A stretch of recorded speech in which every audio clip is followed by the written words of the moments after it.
natural phenomenon. This skin color slack and saggy because proteins called collagen and elastin, which form the skin, start to lose and drain. As a result, various wrinkles or lines such as crow's feet and wrinkles, slackness, and sagging come to our faces, necks, and hands. They're so obvious that cannot neglect them. Fortunately, some skin tightening treatments can help us resurface ourselves. If you like to try something and don't want to undergo an operation, you may consider skin tightening with radiofrequency. Perhaps you have heard about it, but this article will tell you more.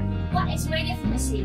First and foremost, what is radiofrequency? Radiofrequency is a type of thermal energy produced by a device. When it's delivered to the skin, it hits the deeper layer of the skin. Thus, the energy raises the temperature of the underlying skin. Then it tightens collagen in dermis, stimulates collagen production, and accelerates blood circulation of the underlying skin. Over time, it makes a person's skin firm, plump, elastic, and free from aging. Why should I choose radiofrequency skin tightening? The treatment boasts some advantages or benefit that we cannot close the door on it.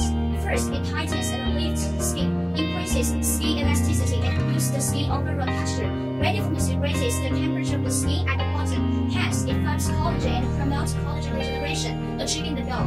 Second, it contours the face and eliminates various wrinkles or lines. When we reach our 30s, collagen and elastin in our skin start to lose at the rate of 1 to 2% a year, and cells on the skin surface do not renew as fast as before. This causes the skin become dull, saggy, and slack.